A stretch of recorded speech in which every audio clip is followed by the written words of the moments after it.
Ketika saya di Perancis, sistem pendidikannya sama seperti di Jerman, semua ditanggung oleh negara, kebutuhan primer. Di US tidak dianggap sebagai kebutuhan utama. Kenapa? Semua orang bayar. Pendidikan adalah komoditas ekonomi. No problem.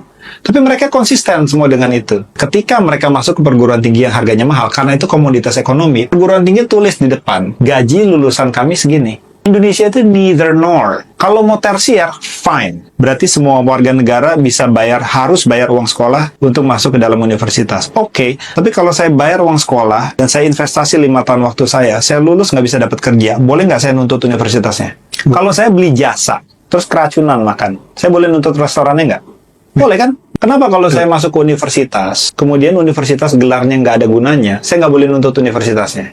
Why? Indonesia sampai sekarang belum bisa menjawab pertanyaan paling sederhana yang saya ajukan berkali-kali, yaitu pendidikan itu buat siapa? Kalau buat siswa, kenapa yang menentukan kurikulumnya adalah negara? Kalau itu buat negara, ngapain siswa yang bayar? Kan nggak kejawab, karena kita nggak ngerti filosofisnya kemana gitu.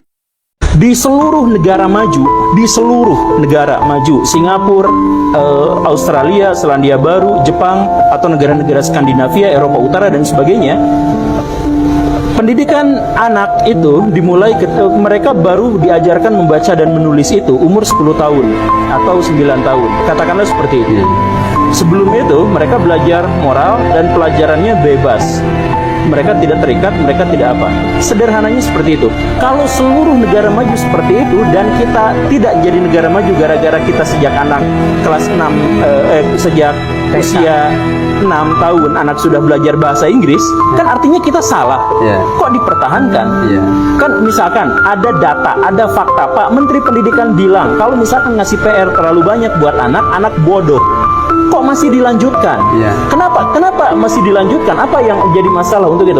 Kalau misalkan kita menyebut bahwa kalau misalkan anak-anak dibuat stres sejak umur 7 tahun, maka dia akan menjadi bodoh di masa depan.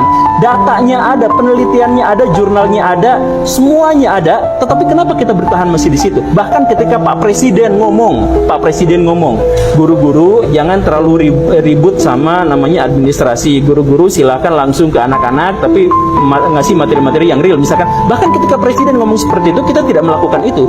Nah, kalau misalkan Presiden saja mengatakan seperti itu, tapi kita tidak mengikutinya, artinya pembodohan ini kita tuh struktural. Kita tuh dibuat. Jadi pendidikan ini membodohkan ya? Iya. Pak Presiden, Pak Menteri bilang siapapun SD yang masukin anak sebelum 7 tahun misalkan ya, masuk ke SD, baca tulis dan sebagainya, kalau masih seperti itu diterima, maka SD itu akan dihukum. Sampai sekarang enggak. Berarti ada pemerintah ngomong gitu, kita jalan nggak tahu kemana gitu. Jujur ya, saya paling heran dengan Kementerian Pendidikan di Indonesia, teman-teman. Setiap kali pergantian kabinet, saya itu memiliki harapan agar pendidikan di Indonesia ini lebih maju. Tapi saya sangat kecewa sekali loh, teman-teman. Kenapa? Karena sekolah ini ya yang menjadi fondasi dasar kemajuan suatu negara ini hancur, teman-teman, hancur. Jadi pendidikan itu fondasi dasarnya. Jadi kalau rakyatnya pinter-pinter, cerdas-cerdas, itu sudah pasti negaranya maju. Jadi kalau saya lihat sistem sekolah ini, saya lihat ya, tidak mampu membuat anak didik itu menjadi lebih paham dan memiliki kesadaran. Terus juga memiliki moralitas dan etika ya. Kebanyakan sekolah itu ngedidik anaknya itu supaya patuh, jujur, dan disiplin. Menurut saya itu kurang.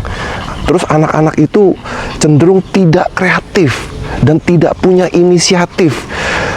Dan yang paling menyedihkan itu anak-anak di Indonesia itu memiliki minat baca dan minat belajar yang rendah, dan juga punya mentalitas kelas tahu kali ya. Jadi kalau dikasih suatu challenge ya, suatu tantangan ya, mereka itu gampang nyerah. Itu semua akarnya itu dari sekolahan lah, teman-teman. Makanya saya itu paling mendukung kalau gaji-gaji guru itu dinaikkan ya. Menurut saya guru itu profesi paling mulia. Guru di Indonesia ini Guru di Indonesia ini paling kesian teman-teman, apalagi guru-guru honorer, apalagi guru-guru di daerah pedalaman itu gajinya kecil-kecil banget teman-teman.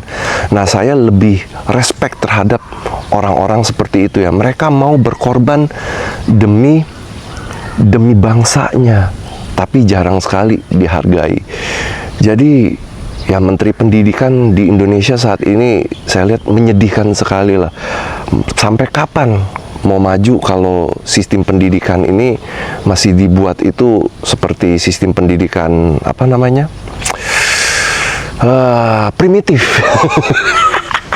Jadi gimana mau bisa maju kalau pendidikannya itu terkebelakang teman-teman.